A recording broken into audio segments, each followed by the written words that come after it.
Welcome to Born on the Bayou Sports, a Houston sports show made for Houstonians by Houstonians. Join Tim Costello and Scott Barzilla every week as they break down the latest in Houston Astros, Rockets, and Texans news. Tim's a former minor league broadcaster, and Scott has written 2 books on the Baseball Hall of Fame. Yeah, if Javier could get it figured out, it would make things a lot easier because he was that guy everybody was counting on this year to be a Cy Young candidate, take that big step forward and help anchor this rotation with Fromber. Since he's come to Houston, you can look at the development of guys like Carlos Correa defensively, Jeremy Pena defensively. I mean, you can Alex Bregman's, certainly I think a better than average third baseman. And now you're putting teams in 3rd and 8, 3rd and 7, 3rd and 9. Now here comes Will Anderson. Pin back your ears, let's go. So if you're Bayou born and bred, or just like spending time in the H, sit down, relax, and stay Houston strong.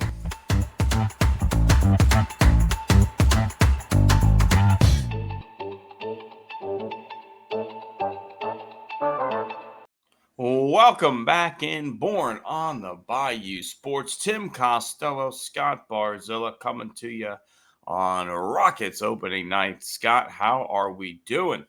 We're doing great, and tonight's going to be kind of a different kind of show. We're going to throw in a little extra feature that I don't think you'll see very often, but I think kind of inspired by Tim and my writing, for our Substack page. But kind of to do a little bit of advertising, Tim. One of my favorite things to do when I do the Hall of Fame Index is when you can compare 2 very similar players. So I'm just going to throw this out there.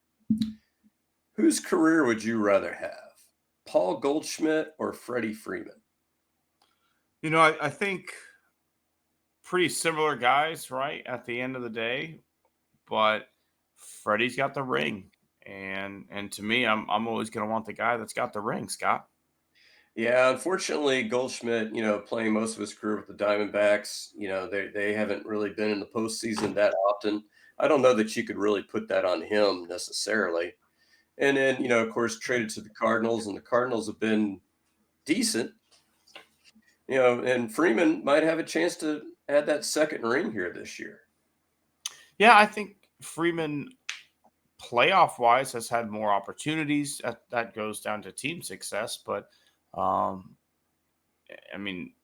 career-wise, I think they're both probably pretty close to the Hall of Fame. I would bet Freeman gets in first.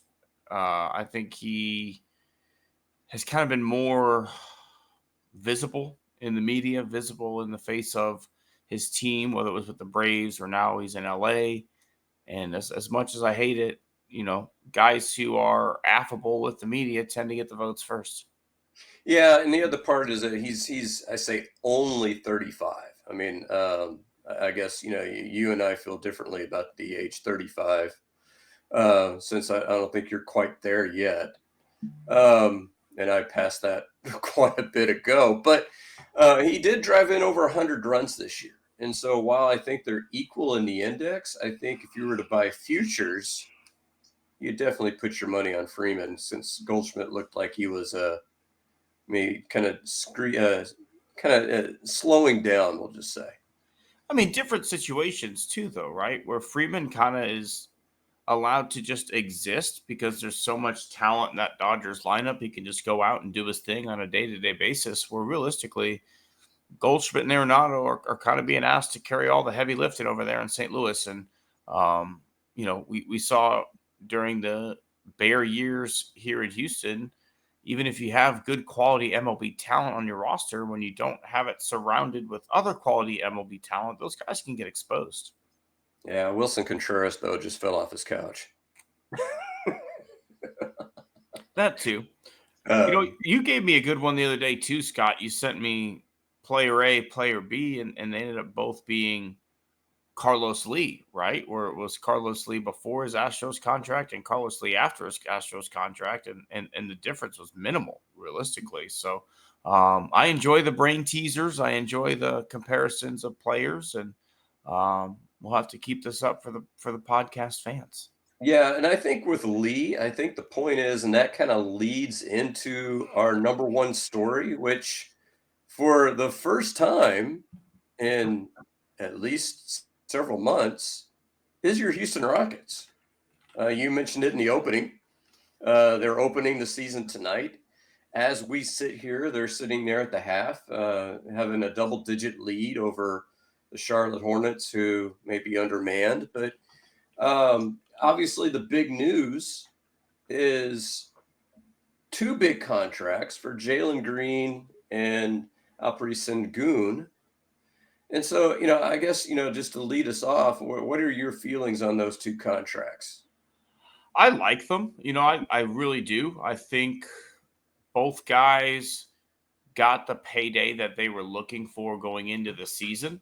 But I think that they don't hinder the Rockets in terms of we're locked in for the next 6, 7 years that these are our guys, right? Jalen Green's just 3 years, and I think he's getting 33, 34 years when it comes out to. Şengün, 4 years, and I think he's getting 35, 36 a year. And when you look at where these max contracts are heading, you saved a little bit of money per year. You save some length on the contract.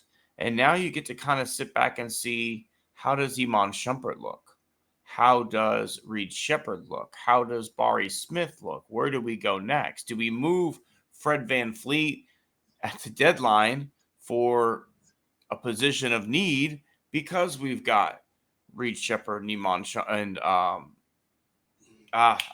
rookie. Sorry, second year player.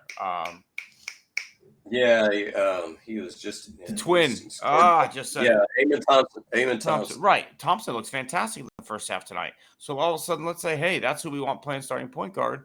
We're not locked in salary cap wise. We can absorb a big hit. I think it was a great move. I think it was a smart move on both parties. I think Jalen Green obviously could have played this year out, ended up a restricted free agent, tried to get the big bag.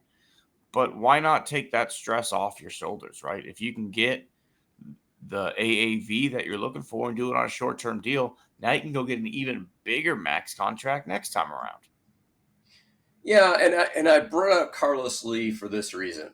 Whenever the Astros signed Carlos Lee, I think there was some thought in the fan base. It was the very first $100 million deal that the Astros had ever given, and so when they brought him in, they were thinking this guy's an MVP candidate, which I don't think that's ever who Carlos Lee was. And I was giving you those numbers because, particularly, I think when you look at the first 5 years of the deal, because he really fell off in that sixth year. And of course, he got traded midseason.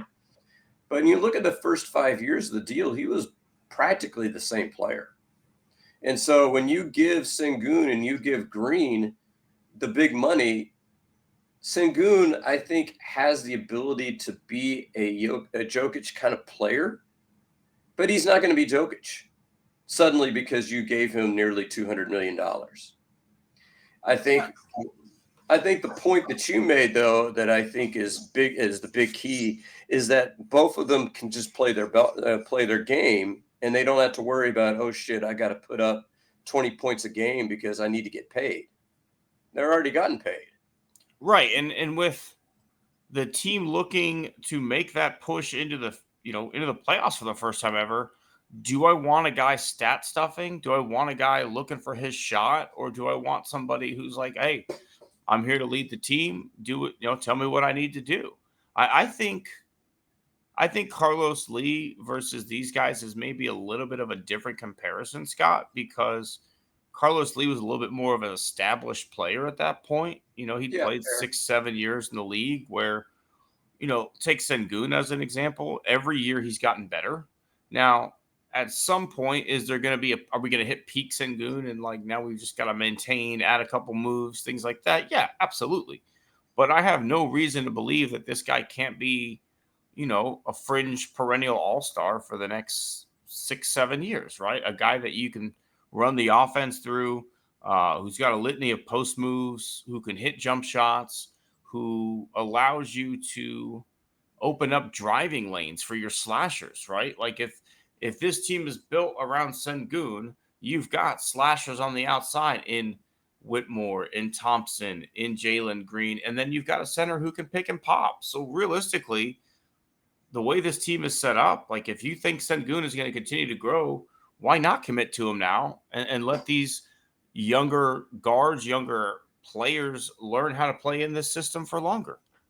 Yeah, and I think if you look at the first half, obviously we're broadcasting here as the game is still being played, and so we don't know how that game is going to turn out. But I think if you look at the first half, I think both Green and Şengün showed you what's really been missing from their game up to this point in their careers. I think with Şengün, he showed up with a toughness, particularly on the defensive end, that he hasn't shown up to this point in his career. He's been more of a finesse guy, but I think he's shown enough tenacity tonight. If he can keep that up, I think he takes the next step.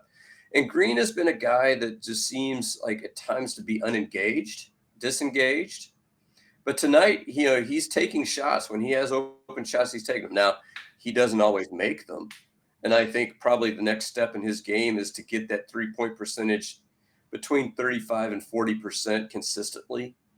But as long as he's engaged, he has the athletic skills to be a menace on offense and defense. But the key with him has just been that consistent engagement.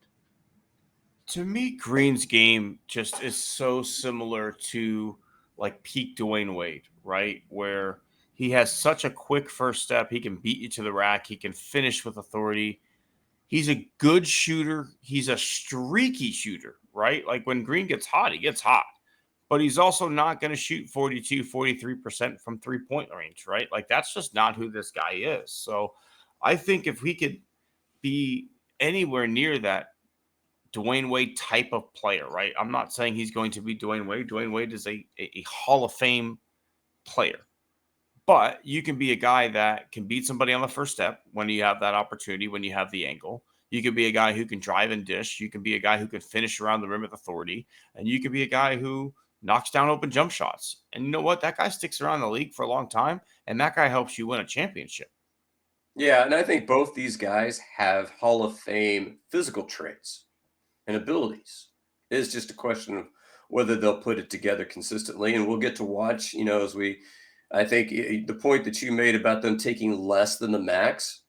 I'm not a capologist by any stretch of the imagination, but if you combine the two, they left about $20 million on the table if you put it together. So, what do you turn that $20 million into? Can you get that third piece that you currently don't have? And I'm intrigued, Scott, like, where would you go for that next piece, right? Because you've got so much young talent on this team, right? If you want to say the young core is 7, 8 players deep, realistically, when you look at guys like Tari Eason and you look at, Reed Shepherd coming off the bench, you've got Cam Whitmore along with, Jabari and Iman and Jalen and Alperen, Şengün, like there's a lot of young talent on this team. So even as the season goes, it's gonna be a tough, like, where would you add type situation, because this is just such a interesting team because everybody's so young and we still don't really know who every one of these guys is as an NBA player. Yeah, I think that's on the money too. I mean, the thing is you're going to have a tough time getting minutes for all these guys, at least consistent minutes. I mean, I could see like, there's going to be nights where Shepard maybe doesn't play or doesn't play a whole lot. There's going to be nights where Whitmore maybe doesn't play a whole lot. And so I think one of the things you're going to see is probably you're going to see a trade where they piece together 2 or 3 of these guys and maybe some draft capital and they go after one stud player. Now, if the question is what position would you want? Now, to me, you look at the starting lineup, to me, that Dylan Brooks, the 3 spot, I think is probably the only one where I could scream we could use an upgrade there. Because, I mean, I like Jabari Smith. I like to see his game develop. And then you got 1s and 2s coming out of your ear hole that you don't have enough minutes for. So, I mean, I think that 3 spot is probably that natural position where you'd probably like a guy. And with Ishing with the three, I think there's a chance this year where maybe Cam Whitmore overtakes Dylan Brooks, right? Where he has that kind of talent and ability that, at least offensively, the upside is much greater than what Dylan Brooks can offer you. So I don't know. I mean, this team, but also in today's NBA, Scott, you have to have the ability to play positionless basketball, right? To essentially run one point guard, three wings, and a center out there and switch everything, right? Like that is a winning formula if you look at what the Golden State Warriors do. So having a bunch of wings isn't necessarily the worst thing in the world come playoff time.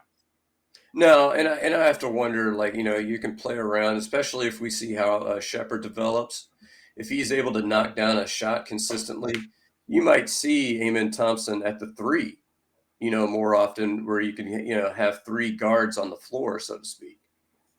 Oh, absolutely. The three guard lineup, I think, there's a chance the Rockets come up with their own lineup of death, right? Where they can close you out with a combination of either Fred Van Fleet and Thompson and Green, Dylan Brooks, and Şengün. Or you want to go big and you move Şengün to the 4 and you bring Steven Adams in to play the 5 and you play Jabbar Smith at the 3 and you play Iman Thompson at the 1 and you've got Jalen Green at the 2, and that's your big lineup if you want to go that way, right? Or hey, maybe it's Fred Van Fleet's off tonight and Reed's feeling it, so you go Reed and Iman and Jalen Green. And it's just, again, the opportunities with this team theoretically could be endless. Now, we'll have to see what the toughness and the competitiveness and the culture looks like in year two from Ime Udoka. But hey, I think the sky's the limit with this Rockets team, and hope springs eternal every October here for basketball. So if we're climbing the NBA West mountain, who do you have at the peak right now? I mean, I guess right now you have to say the Mavs, right? If they're the defending Western Conference champions. I mean, do you think, long term, do you think they're the team, or do you think Denver gets back into it, or do you think that the Timberwolves, I think make Timberwolves realistically, because they're so the thing with the Mavs, I just don't see them as a well-rounded enough team. Like they kind of remind me almost of Oklahoma City when they were at their peak, where you know Kevin Durant and Russell Westbrook kind of just like took turns. Like, hey, I'm going to shoot it. I'm just going to ball hog it and shoot it this time. Then like, hey, you're going to ball hog it and shoot it this time. Where it worked, it got them into the finals. But Luka's not going to go on generational runs like that every single year in the playoffs. So I don't think you can rely on that consistently in the playoffs. So I look at, Denver's Jamal Murray Jokic? and Jokic is a great pairing. You look what Minnesota has with Edwards, and then the trades that they made for half those Villanova boys coming in, getting Karl Anthony Towns off the roster. I don't know. I mean, I think the West is really wide open right now, Scott. In Oklahoma City, Yeah, them was too. better regular season teams. I don't know what they're missing in terms of, making it past the postseason. And then, of course, Durant is still a really good player, and and Curry's still a really good player. I don't think the Lakers, as much as we would all want, Bronny to to bring bring them the ring, I just don't see that happening. No, I don't think Bronny is the answer, right? I think, hey, fun story, cool story. Um, I don't want to get it too much into it, just because I think there's a lot of vitriol out there for a 19-year-old kid who all he did was live his dream. Maybe he deserved it, maybe he didn't. Either way, he got the opportunity, he played. And you know what? It's not the Rockets, so I'm not really too worried about it, Scott. Yeah, that's true. All right, let's take a brief look at last week's Texans game, because I gotta be honest with you, that one was pretty frustrating, Scott. I know there aren't many scenarios where I could tell you we're gonna spot you 3 turnovers and you think you're gonna lose that football game. Yeah, the thing is, though, when I watch that game, if you take away the scoreboard, I would have sworn we would have lost by 10 or more points. I mean, Green Bay basically, they were kicking our ass at the line of scrimmage on both sides of the ball. And they obviously severely outgained, the Texans. You look at it, to me, you take away Joe Mixon, and that might have been the worst performance I've ever seen offensively from the Texans, taking him away. Yeah, that was absolutely putrid. I mean, and the crazy part is, Scott, if Tank Dell holds on to that pass in the first quarter, the Texans win that game. Like they had Yeah. to settle for a field goal because Tank Dell dropped a touchdown. Now there's other things throughout that game, obviously, but like that's to me what's crazy is as bad as we played, we're literally a dropped touchdown pass away from walking out of Green Bay with a win. Yeah, there's a couple of things. I mean, Eric Murray drops an interception on that final drive, Yeah. that he could have reeled in. There's always those kinds of plays. But one of the things I feel like is that this team, when they lose because they lost it. Where I think this past week, they got beat. They flat out, I mean, they deserve to lose that game just based on the fact that Green Bay was the better team on the field for that day, which we'll get more into later when we get into our favorite part of the show. Well, I think maybe deserve to lose is unfair because the defense played its ass off.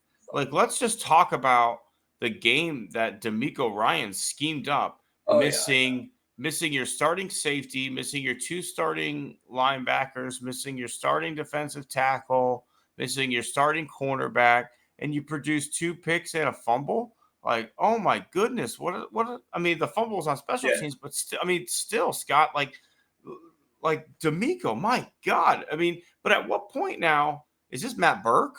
Is this D'Amico Ryans? Like, I don't know, but it's working. I don't care. And the thing was, I joked earlier in the week when I found out both our starting linebackers would be out that we would be running a 7-4 set, a 7-0-4. Just kind of, let's see what happens. But, I think when you looked at that game, I think you're absolutely right. I think the defense did as much as they possibly could in that game. And the fact that the Green Bay moved the ball, yeah, when you have no linebackers to speak of, Josh Jacobs is going to gain yards. That's just the way it's going to go. But yeah, they made a key play. I can't say enough good things about Kalen Bullock. Third interception, and we're not even at the halfway point of the NFL season.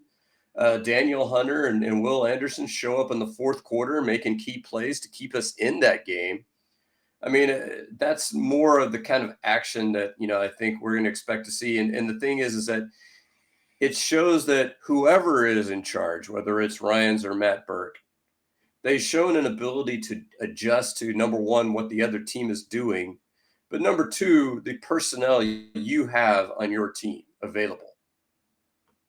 Absolutely. And I think maybe that's what's so frustrating on the offensive side of the ball, Scott, is because if I'm assuming it's D'Amico defensively that's putting the scheme and this game plan together, why does the offensive scheme look so fucking bad? If you're that attuned, if that you're that in tune and that fine tooth comb going through everything on defense, why does the offense look just fucking thrown together? Well, and I think if you look at this team really does well. I mean, most of the time, their first drive out. I mean, think about it. How many times this season has this team, just run out, scored a touchdown the first drive of the game? You're like, man, where's this offense been all my life? Then all of a sudden, the defensive coordinator on the other side, because they're professional and they're paid, they make adjustments, and we're running the same stuff, and it's not working as well. Do you remember in Rocky 2? Okay. What does Rocky do to throw Apollo Creed off, right? He saw him the first time. What does Rocky do to trick He, Apollo? he fights right-handed for He 14 does, Scott. rounds. He fights right-handed. Give him a little fucking trickeration. Where is that? Where is the right-handed that gotcha, I'm still a southpaw? Where the fuck is that? We got nothing. When you can't get 2 seconds to block, it's kind of hard to run any sort of play action or anything like that. But like Holy shit. Maybe fucking throw a pass on first or second down, because the Packers didn't blitz once on first down. They didn't blitz once on second down. And then it was about 50-50 if they were going to bring pressure on third down. And it worked every freaking time. Every stunt, every twist, every slant, everything that the defensive coordinator called, they got pressure on CJ. And I want to highlight something you mentioned, because we text, Tim and I text back and forth all week. And so you send a text today that I want to highlight. I don't know if you pay much attention to PFF scores, but basically they run the same kind of as scouting scores that you would in baseball, where you have like basically a 20 through 90 grade. So players that are between 60 and 70 are average. You're an average starter. 4 out of your 5 offensive linemen, including one of the highest paid left tackles in the business, are all in the average range. You know who isn't, Tim? Kenyon Green, who is so far below average, he'd be repeating third grade right now if this was his grades. There is one, count them, one qualified guard below Kenyon Green. One. So you're talking, 64 starting guards, and then however many guards, have maybe played enough snaps to qualify. And so you made the point of, hey, the Texans brought in some guys to work out. We even signed one. We signed Devin White, a linebacker. How many guards did they bring in to work out, Tim? None. Not a single fucking one, Scott. And so, but you have another Green on the roster. You have Kendrick Green. Could Kendrick Green be any worse than Kenyon Green? I mean, last year he was pretty shit. Well, before he got hurt, but, I hate to, maybe Jarrett Patterson at guard. Can we try some things? I mean, because it literally cannot get worse. And I'm happy that Kenyon Green worked out. I'm happy that he dedicated his offseason to getting back in shape. And, I'm happy that he's working at it. But it's time to face the very definite possibility that he was a bust. Yeah. And it's time to face the very definite possibility that when you continue to run him out there and he can't pick up, when there's a slant or a twist from the defense and guys are running free at your quarterback, he's going to get CJ hurt, right? This guy specifically is going to get CJ Stroud hurt if this is not addressed. And I look back to the Kubiak years, Scott, and before essentially Wade Phillips was forced on Gary Kubiak, it was either hire Wade or you're fired. What were the defensive coaches like? It was all fucking buddy. Hey, I know this guy. He worked with us here. He's a good guy. Vance Joseph, I love him. Yada, yada, yada. And I'm a little worried that the offensive line coaches of the Houston Texans maybe are in a similar situation where, hey, coaching tree knows coaching tree. We know this guy. He's a good guy. That's who I want coaching offensive line. Because you know who's sitting out there available right now, Scott? One of the greatest offensive line coaches and former Houston Oiler, Mike Munchak. Why is Mike Munchak not getting a fucking phone call at any point this offseason to come coach offensive line for the Houston Texans? Man, how about Bruce Matthews? Already lives. I know exactly where Bruce lives. I could drive the offer to his house. My brother and Jake were friends growing up and went to his birthday party. Because, he's been, I think he's been an offensive line coach in the league. So, I think the thing is, and you mentioned, moving from to Wade Phillips, but the one I remember was 35-3 against Buffalo. We lose 41-38. Biggest lead ever given up. Jim Eddy was the defensive coordinator. You know what happened to him, Tim? He was shit canned. And they brought in Buddy Ryan. And that for 1 year, they had one of the best defenses in the business.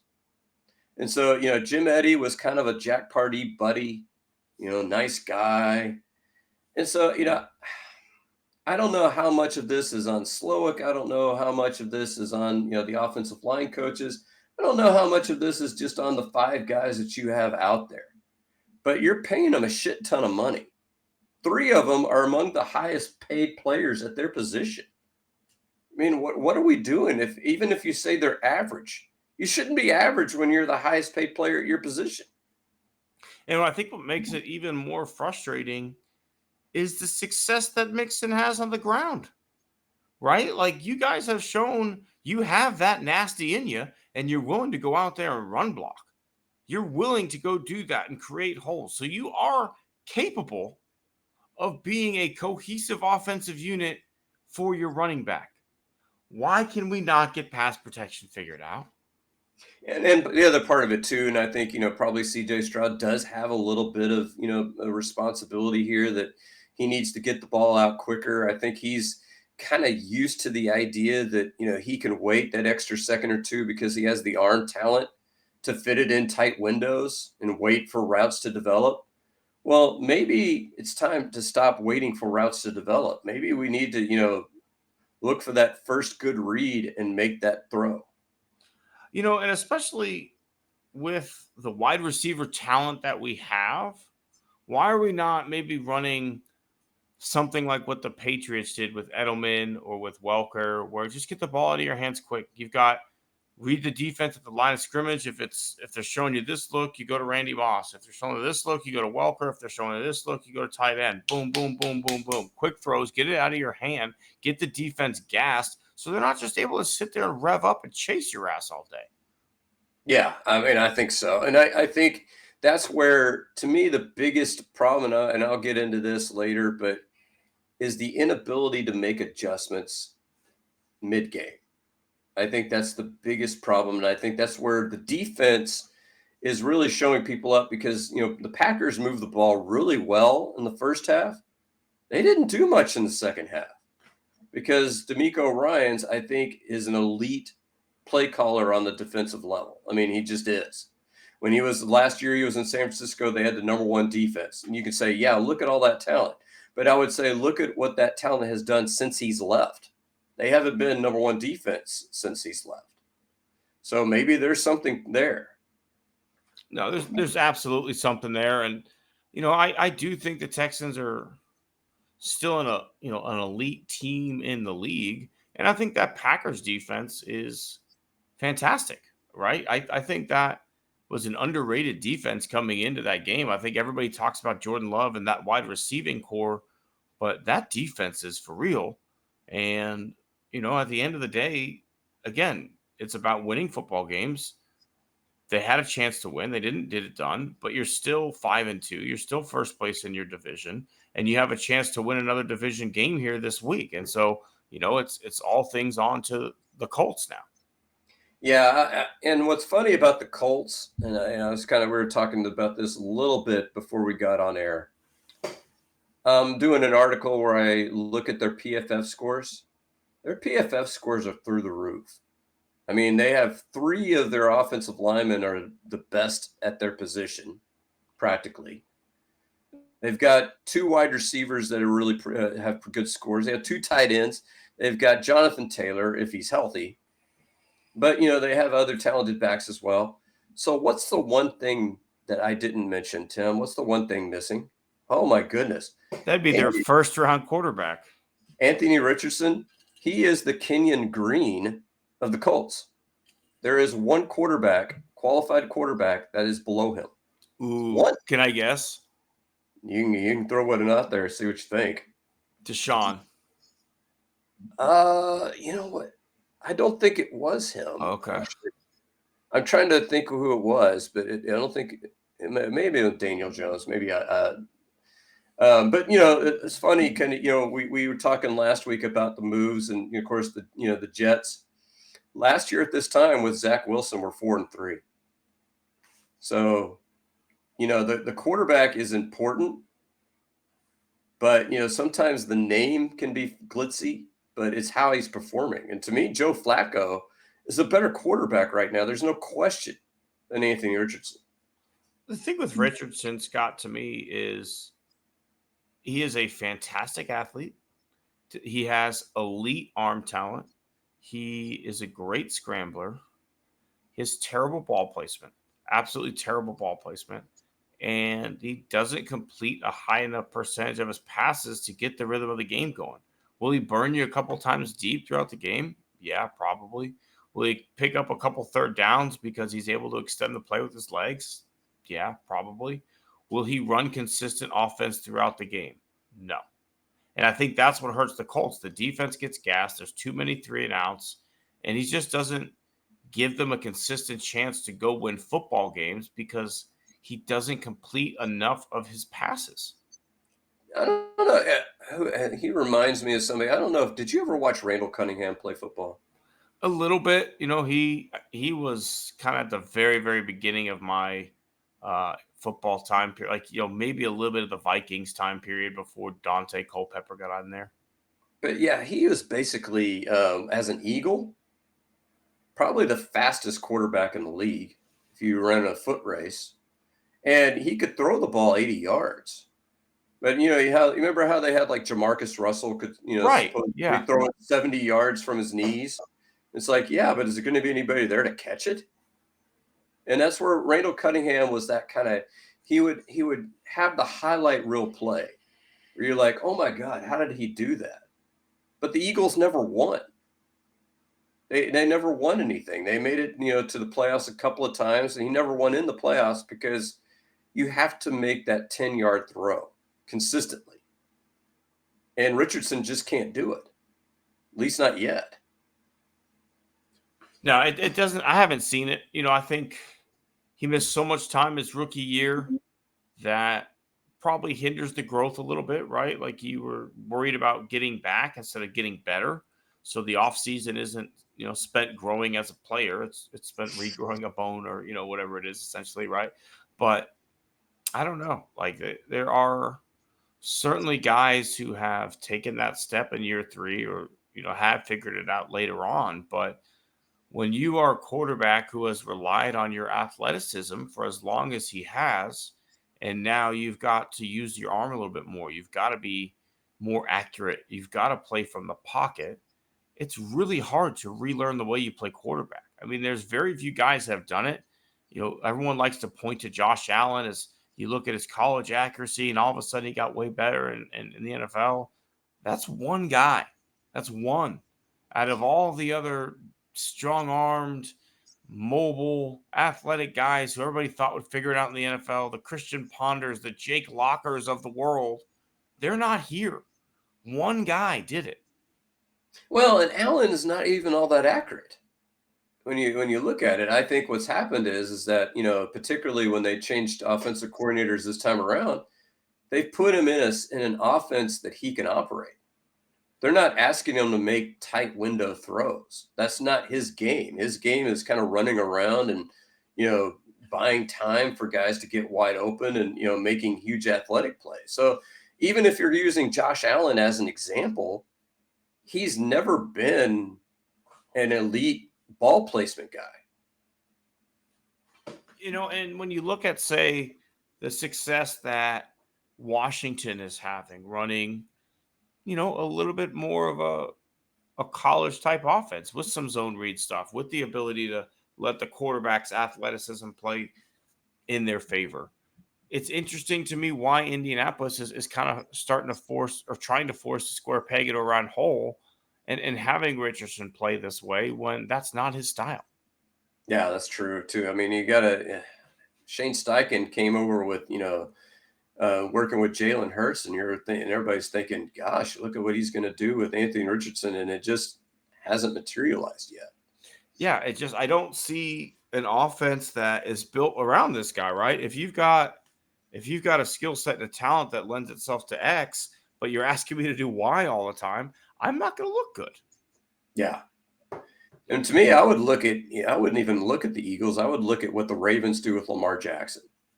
I mean, you've got, Derrick Henry in that offense, and, look at what, Lamar Jackson is having an even better season because he has that running threat, and you've got Jonathan Taylor there. You could run a very similar offense, but you're just not seeing it. Yeah, it's interesting. We'll see what happens this week. Texans won in Indianapolis to start the season, so this one in NRG. So we'll go from that to maybe a little bit more of a somber note here, Scott, as Fernando Valenzuela passed away late last night or this morning. Obviously when you were growing up, the Astros and Dodgers both in the NL West. I believe it was 1981 that he had, the crazy run that Fernando. he had, a Cy Young, Rookie of the Year, MVP. What are your memories of Fernando? I think he was breathing through the wrong eyelid. But no, I'm just doing a little bit of a riff there on Bull Durham. But no, what's funny about Fernando is, I mean, he's kind of a throwback. I don't know if you've heard this comment before, but he talked about the fact that, he could rate the ability that he was going to pitch by how many beers that he had that day before, going out there and pitching. And just think of somebody like, say, like a Justin Verlander. I mean, if you had that comment for Justin Verlander, he would just be like, that's just the most asinine thing I've ever heard. You got to be in peak physical condition. What are you doing drinking beers before you're going out there? But, he wasn't an athlete in that instance. He just had, that amazing pitch. And I don't, he didn't last very long. When you think about it, his main pitch was a screwball. And I don't know how you survive that long throwing a screwball. I mean, twisting that arm is just, that's got to be wreak havoc. But yeah, you mentioned Fernandomania 1981. Obviously, the Astros, were able to get past them in 1980, but there they were, the Dodgers, going into the World Series right there in 1981. So that's the last time we had a LA New York World Series. It's 1981, which the Dodgers won. So who knows if that history is going to repeat itself? Yeah, we will see on that. I don't know. This is one where I really um, don't care who wins the World Series this year. I'm rooting for the asteroid, Tim. For who? The asteroid. Yeah, that's always an option. But no, Hit Yankee Stadium, right there in the middle. Be nice. It'd be nice. But no, I don't have any personal life memories of Fernando, right? I was born much after, quite a few years after Fernandomania. So, for me, it's the documentaries, it's the stories, the ESPN Classic games that used to come on when I was a kid. That was a great channel, man. ESPN Classic. Oh, it was. Yeah. Remember the classic fight nights? You could put on like a Mike Tyson fight, then 1:00 in the morning, you just watch Mike Tyson beat the crap out of somebody. Well, I was going to say Mike Tyson tight would be about what, 3 minutes? Yeah, they had to have a few of them on in a row. But no, yeah. So being able to watch some of those games and see Fernando that way, just even watching some of the highlights after he passed away, it's still crazy to me. Like, he wasn't throwing that hard, Scott. Like, No, he wasn't. The And differences in baseball, like this is a day and age where David Wells also, a guy who didn't exactly take physical conditioning very seriously, had success. Yeah, I remember watching David Wells' perfect game live, back when I had satellite. That was a fun time. And Fernando, really, if you're looking at an astrocentric, look at this thing, just the battles that he would have with Nolan Ryan or, Joe Negro or later on Mike Scott. I mean, you're talking about different styles of pitching. I mean, Nolan Ryan's throwing pure gas. And here there's Fernando. If he hit 90 on the gun, I mean, he was having a good day. You just can't pitch like that anymore, Scott. Like, there would not be a run like that in today's day and age of a guy throwing a screwball, throwing 88, 89, right? Like, I think we've had similar runs of players having popularity for a short period of time, right? Like Randy Arozarena made his run there for a little bit. I think was not as big or as long, but I mean, there was a time in the playoffs where Randy just was the only name you could talk about. Carlos Beltran made a run in the playoffs, right? Like, we've had guys who have had runs, but no one did it the way Fernando did. No, and the biggest one I could compare on the pitching side of things is he was, especially when you look at how eccentric he was, as a Mark Fidrich, the Bird. I don't know if you know. Obviously, the Bird had arm trouble, didn't survive, but just the delivery where he's not even looking where he's pitching. I mean, and I know you've watched Bull Durham, and you know how they basically use his style to get Nuclear Lush to throw strikes. So I mean, it's just a one of a kind. We lost Louis Tiant, who would be another one of a kind guy recently, and I wasn't old enough to watch Louis Tiant pitch live, but very similar in the fact that they just had very unique throwing styles, but were dominant for good stretches of in baseball history. Who was the pitcher? He made Jim Bouton. Where would you compare him in the world of crazy pitchers compared to like the Bird or the run that Fernando being a little bit silly? Jim obviously more of a kindred spirit than a weird delivery, but he was certainly out there too. Yeah, I don't know about deliveries. I mean, I think he was more conventional, threw his arm out, and I don't know if you ever read Ball 4. I haven't read that, but I have seen the Battered Bastards of Baseball, which he is, obviously a big part of that Portland Mavs team, and that's how he found his way back into the game. But yeah, Ball 4 was because they had the addendum where he came back and pitched for the Braves. But yeah, Ball 4 was basically chronicling the 1969 season where he started with the Seattle Pilots and got traded to the Houston Astros, and ended up being his last season before he made that comeback. And he came in as a knuckleballer because he had just completely thrown his arm out. And if you can imagine this, Tim, he was a knuckleballer in the bullpen. I mean, could you imagine, being a regular catcher and having a guy come in for an inning as a knuckleballer? Thinking about it, is that why there aren't bullpen knuckleballers, do you think? Because I have to think that would be effective. If you could go to Wakefield as your setup guy in the 8th inning or Wakefield in the 9th inning, do you think it's solely because of the catcher? I think that's part of it. I don't know. Have you ever heard Bob Euchre's advice on catching a knuckleball? Just close your eyes and hope for the best? It's pretty close. He said, he makes the pitch, you go back to the backstop, you wait for it to stop, you pick it up and throw it back to the pitcher. I think that's probably it. And you don't see a knuckleball really anymore. I don't know if Wakefield was the last one. Dickey, maybe. He's the last, I think, significant knuckleball pitcher. Yeah, it had to be R.A. Dickey. I mean, there was a guy. Yeah. So when I worked in baseball, we had a guy who we signed who was like trying to be a knuckleballer. And he had met he met like Charlie Huff or something like that and like learned the knuckleball. But he learned at like 26 and he never played high school or college baseball. And at 26 years old, he decided, I want to be a knuckleballer. Well, this guy had like a 13 ERA playing in like the Can-Am League and playing in the American Association. And he pitched one inning. That inning took 47 minutes. I'll never forget. I nearly fell asleep on air because he walked so many people. And then the president of our team got a letter from the league because fans complained how bad this guy was. And so apparently it's pretty hard to learn how to be a knuckleball pitcher, long story short. You mentioned R.A. Dickey. Have you ever watched any of the stuff on YouTube from Urinating Tree? No, I haven't.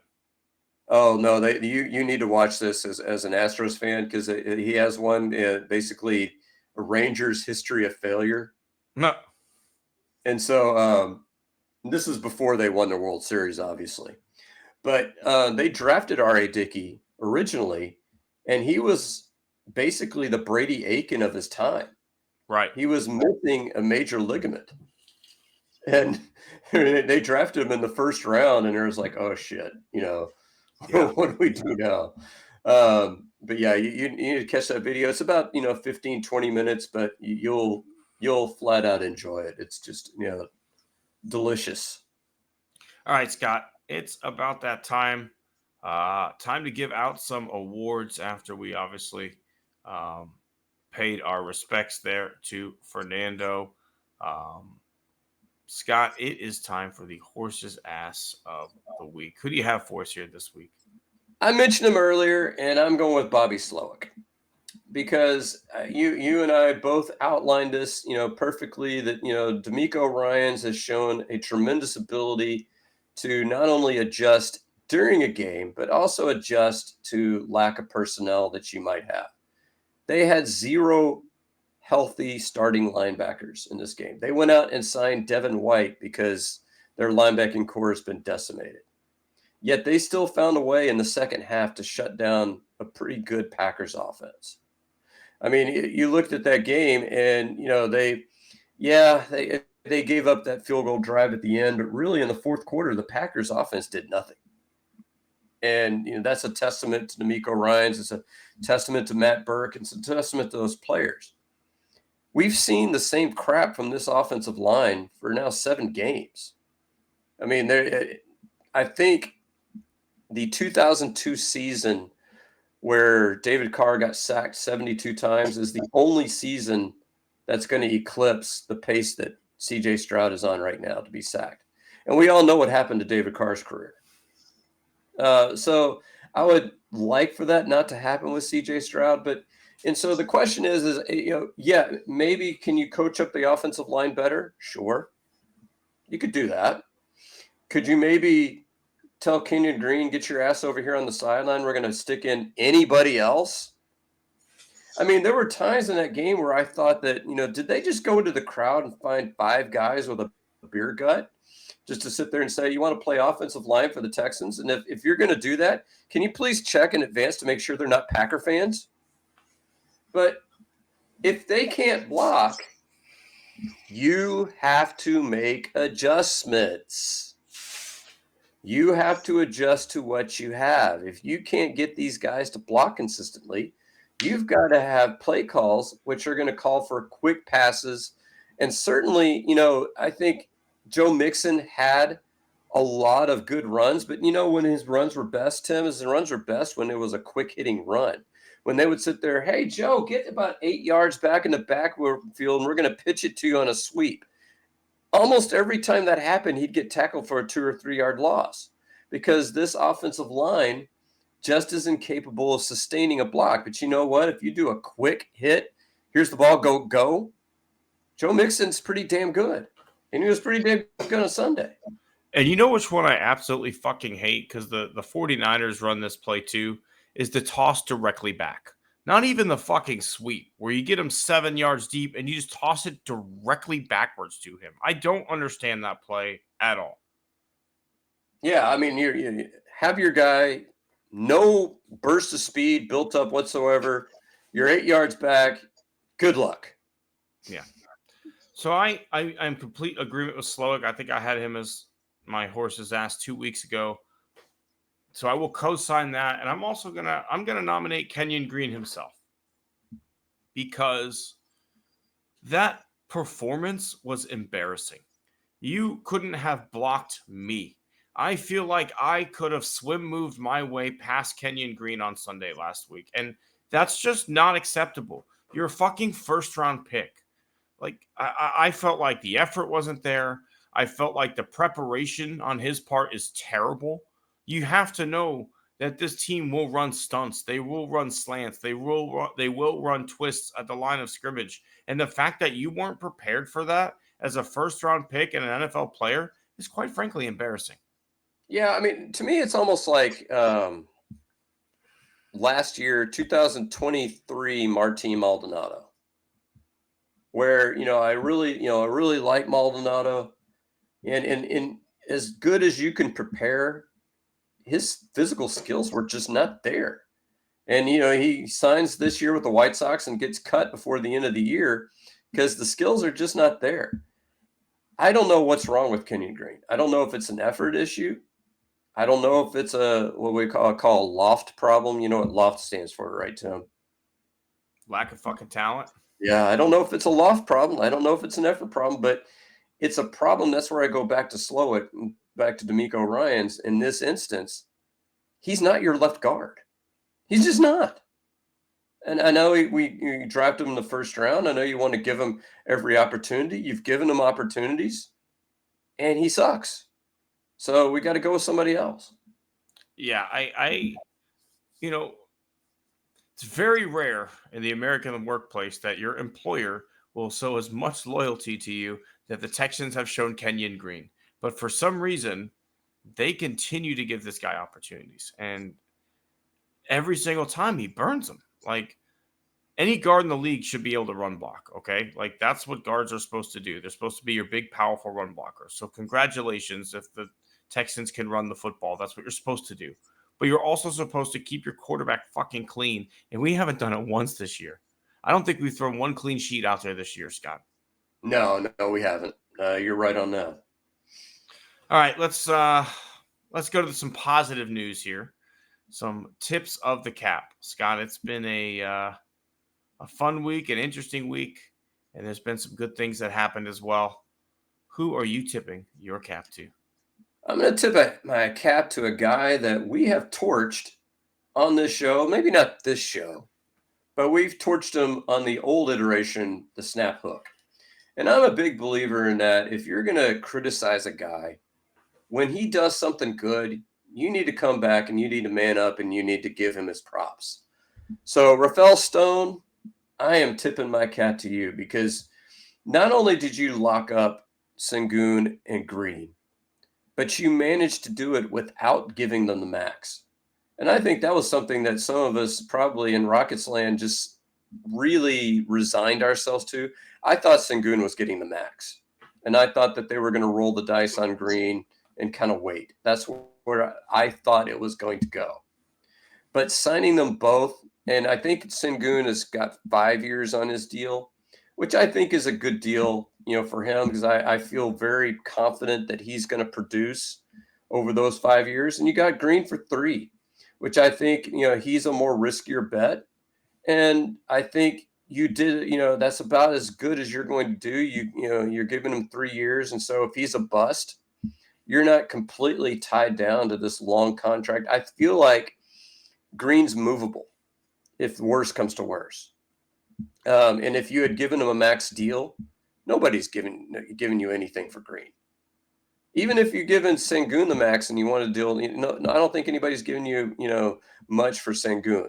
But I think for the deals that you did give him, you can build around those two. But if worse comes to worse, I think they're movable contracts. And so I think you have some flexibility. So a tip of a cap to Rafael Stone for making some good deals in this instance. No, I think you're right. I think he made some savvy moves there. I think he's got the team in, position to compete, and he's flexible as far as he can make a move this year at the deadline should someone become available. And, that's the ultimate ask for an NBA executive, right? Is when you have the opportunity to go get someone, do you have the pieces and the flexibility to do it? And so you have to tip your cap to Stone for continuing to put the Rockets at least in place to go make a move when one becomes available. Absolutely. So who do you got, Tim? Scott, I got a couple different guys that I think deserve, recognition. First and foremost is Bullock. Bullock from the defense for the Texans, right? Opportunity to step up. You're a mid-late round pick. As you mentioned, already have your third interception of the season, and we're 7 games in. This guy has shown that ball hawking safety ability that the team has been missing for, I don't know, ever, Scott. I feel like that's why we signed. Here we go, Daniel Manning. Yeah, maybe Daniel Manning, but we signed Ed Reed to be that guy back in the day, and he wasn't that guy. Obviously, I have a Ed Reed jersey to show it.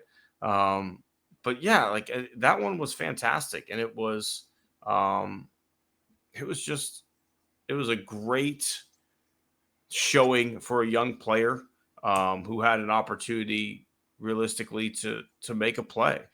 And he did make the play when his time came. And then the other one, Hewitt. This is a guy who is mostly a special teams player, had an opportunity to step up and play big minutes on defense. And I don't think you could have answered the call any better than he did, Scott. Interception off a tip pass, effort out the ass, was making plays left and right on Sunday. That man earned himself some more defensive playing time outside of the special teams with the way he played on Sunday. I have a smile on my face, Tim, because did you ever play the arcade game NFL Blitz? Oh, I loved it. Absolutely I loved it. love that game because you'd sit there and you'd say, "Oh!" and you just smashed it. So, I was upset briefly in the moment of that 15-yard penalty that he had, but giving the guy basically a pile driver. I don't know, what is that move that he did? It was like a wrestling, I don't know what you call it, but picking the guy up and slaying him down. I think That that's was the power driver. that's an elite wrestling move there from Neville Hewitt.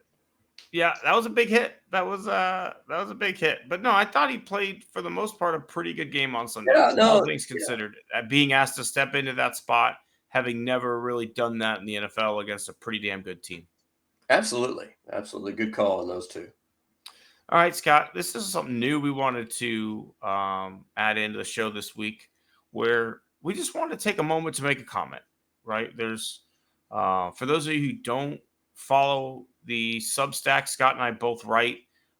He with more frequency than I, but we oftentimes tend to, I don't know if play off of each other is the right word, but Scott will write something that influences something I write. I will write something that influences something Scott writes, or oftentimes they could be read hand in hand as partner pieces, realistically, right? And so we both put some work out this week that I know you and I wanted to take a moment to comment on.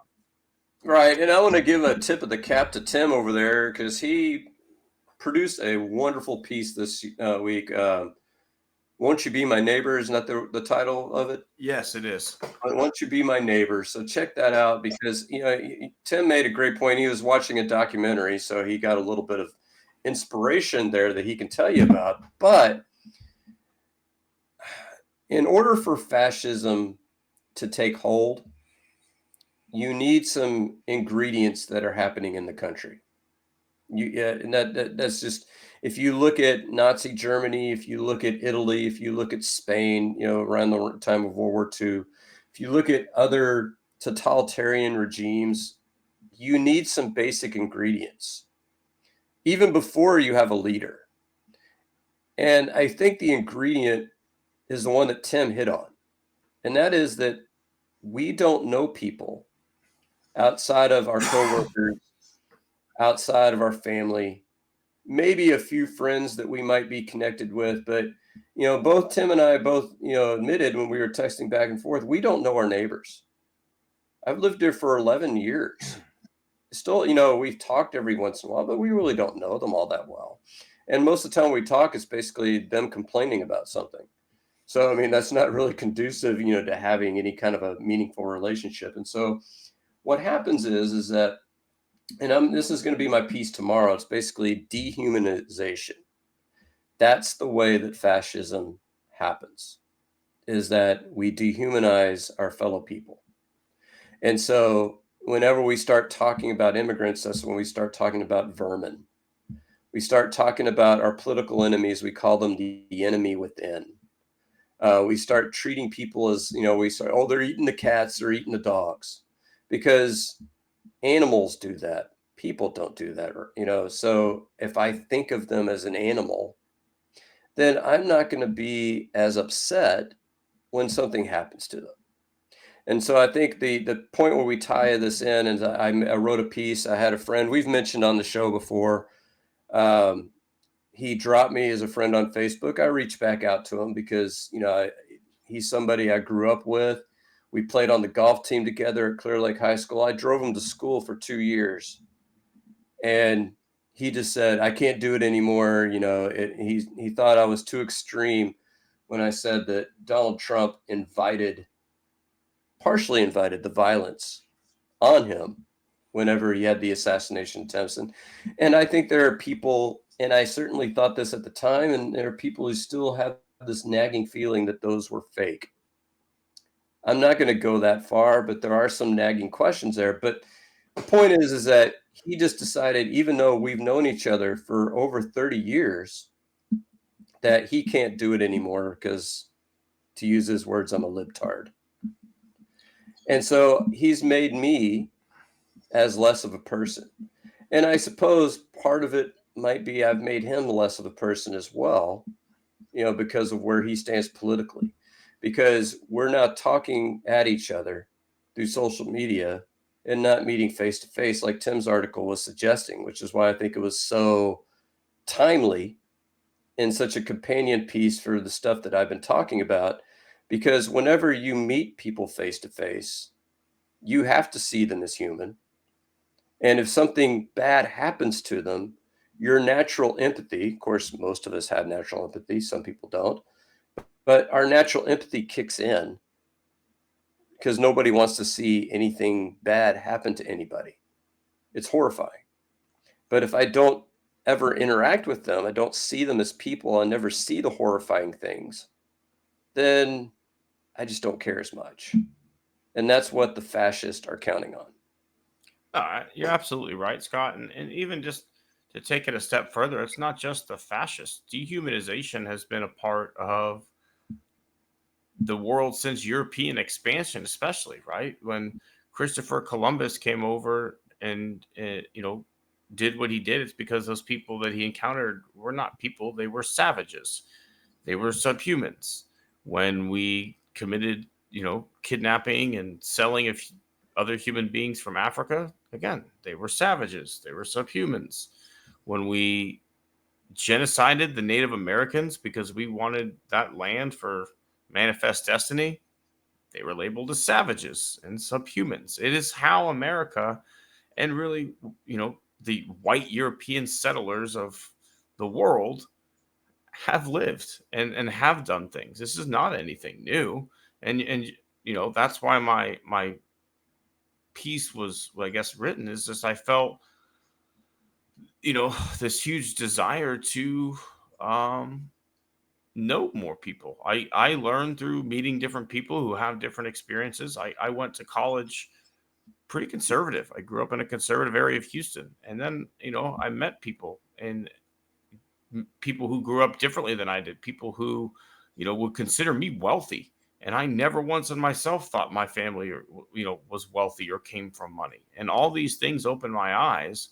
And being a part of that St. Mary's University community changed me. And I think you would agree, Scott, we have those communities in college. You've got fraternities, you've got intramural sports, you've got clubs, you've got all those things. And then you kind of tend to get out in the real world and it goes away. But I could guarantee you, when you lived in the dorms, you knew who your next door neighbor was. You probably shared a couple beers with them at different times. When you had your college apartment, you probably had a general idea where the hot girls in your complex lived, who your neighbors were. Now, not so much. Yeah, and I think the only word that I can use to describe it is a balkanization of our culture. And I think that's the seed that I think that Trump is seizing on.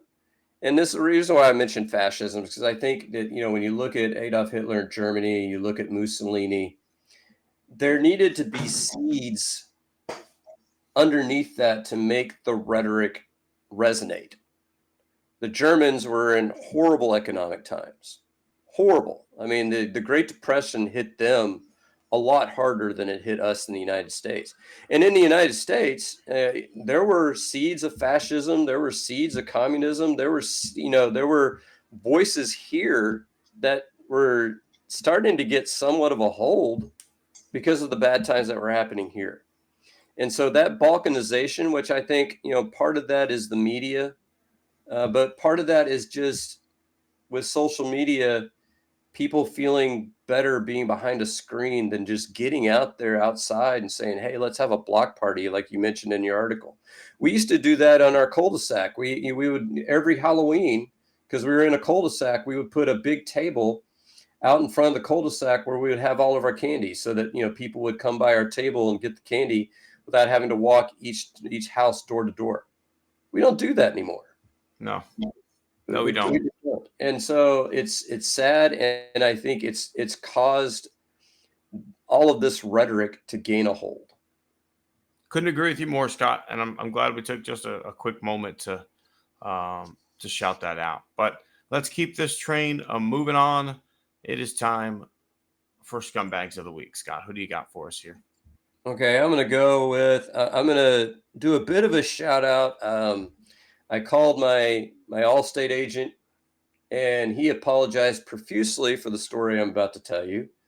and actually gave me some good advice. So this is not aimed at him. But Allstate, I pay, and I asked him on my bill $7 a month for roadside assistance. You know how many times I've used roadside assistance as an Allstate customer?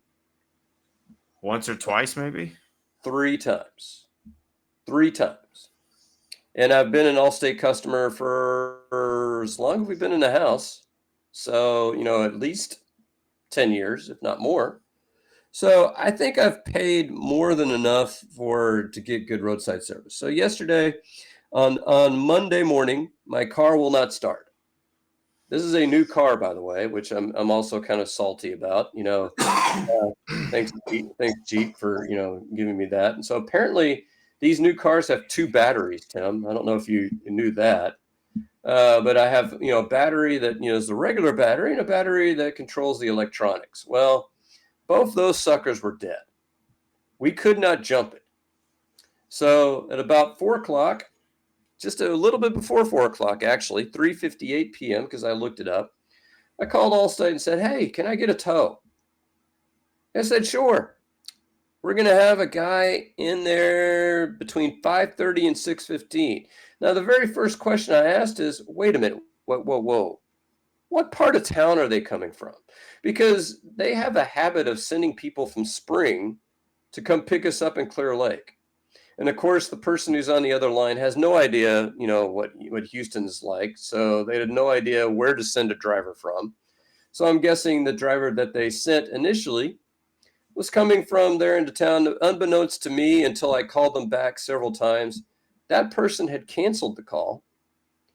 But every time that I called back, I'd get this automated message. Well, they'll be there in about 20 minutes. Oh, they'll be there in about 20 minutes. 20 minutes turned into 8:30, Tim.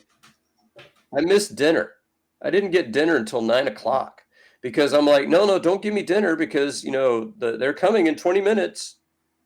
And so I'm sitting there waiting around. The guys that towed were nice guys, good guys. It's not their fault. The first driver, just unbeknownst to anybody, decided, fuck it, I'm not going to pick you up.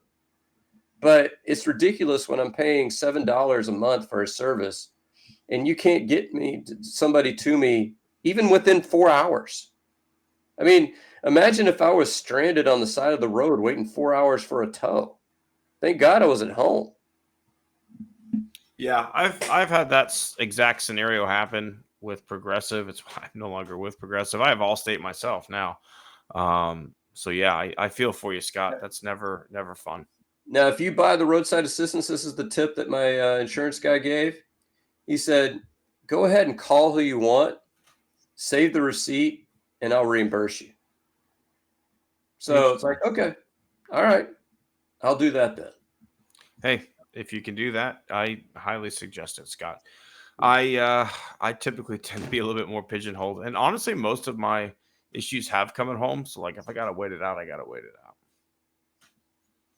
All right, you got 10.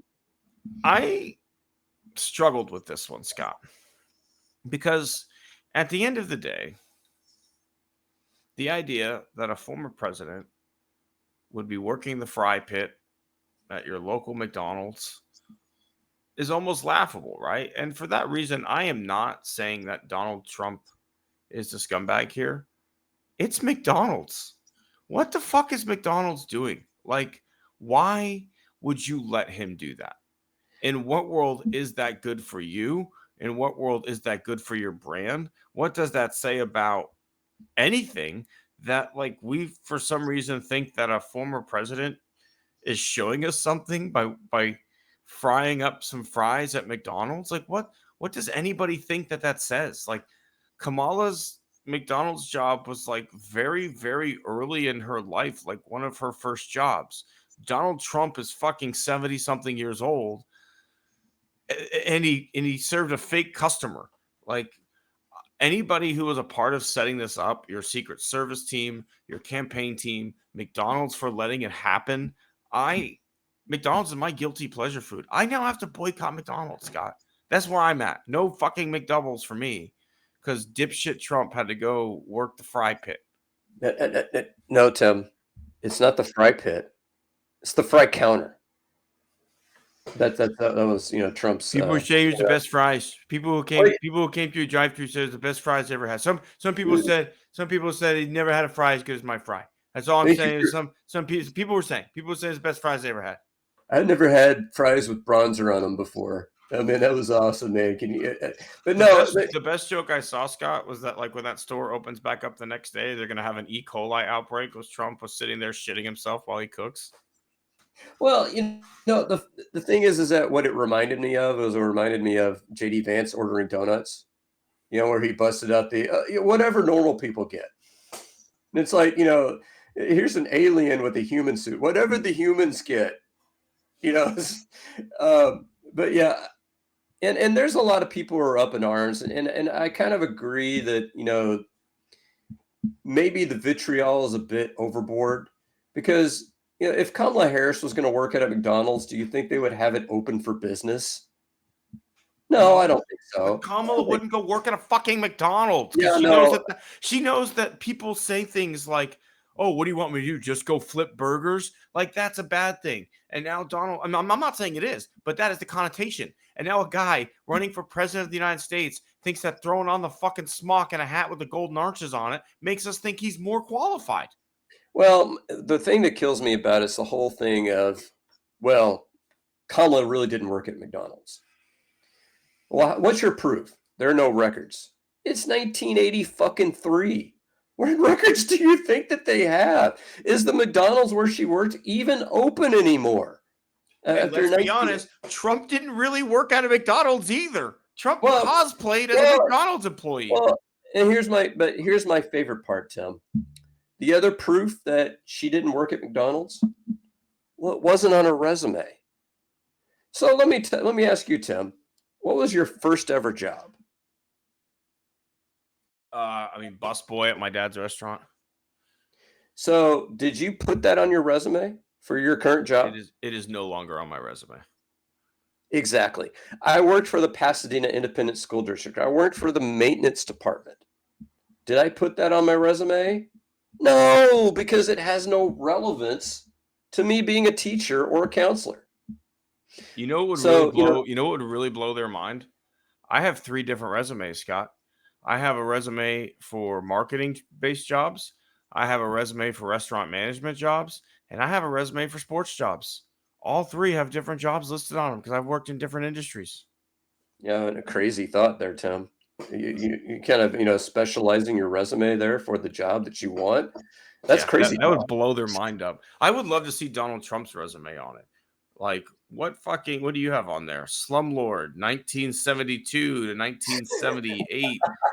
Failed casino manager, 1981 to 1986.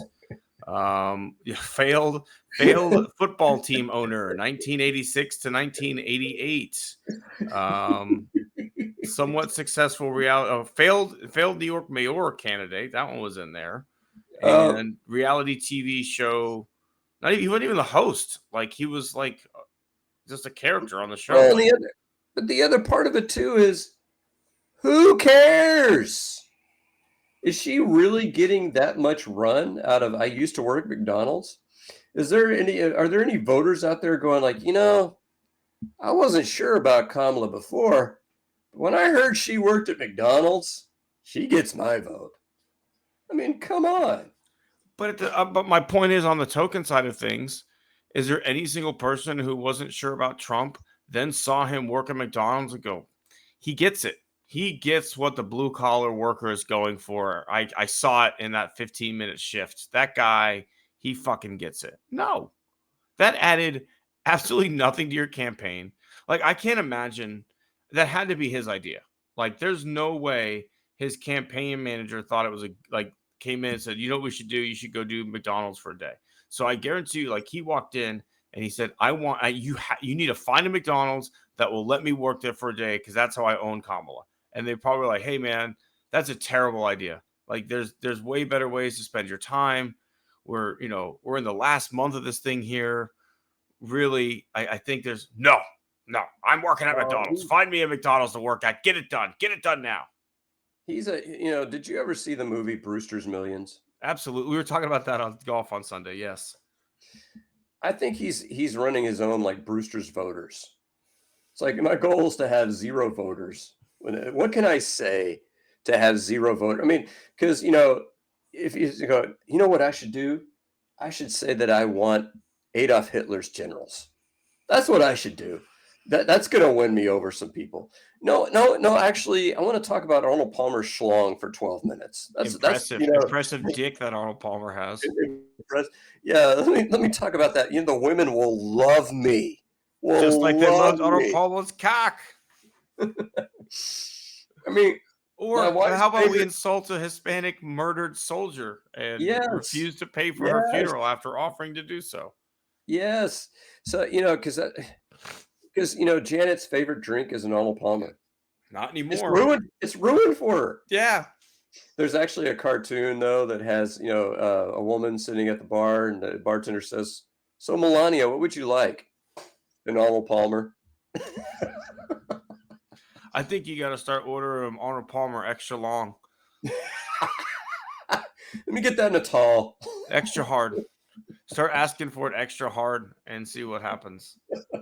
I'd like an extra hard Arnold Palmer, please. And then obviously, let's put some vodka in it. And like, if people look at you weird, be like, "What are you talking about? I just wanted vodka. Would you prefer me to call it a John Daly?" I'm sorry. Is that vodka or whiskey? Do you think is better? A John Daly is vodka. Yeah, I'm saying, like, if you were to spike an Arnold Palmer, what would be your spirit of choice? Either vodka or gin. Yeah, I mean, I could see gin. To me, it's kind of like, because I was, I'm not a big drinker, but like, I had a hell of a stressful day on Friday last week to where like I wanted a cocktail at the end of my day, and I made a Tom Collins, which is kind of like essentially like a little like an alcoholic lemonade. Yeah. So I think it would go well. But I always think of like Meet the Fockers, where he's like, "A little birdie told me someone's a Tom Collins man." And so we have a Bartesian at the house. I don't know if you've heard of that. I know what that is. Yeah. Yeah. So we haven't used it in a while, but Bartesian, if you'd like to sponsor the show, you can get in touch with us at the Facebook page. Kind of let us know. We'd be happy to have you. Also, Mizuno, if you want to sponsor the show, I love your golf clubs. But I think that's all that we have this week, Scott.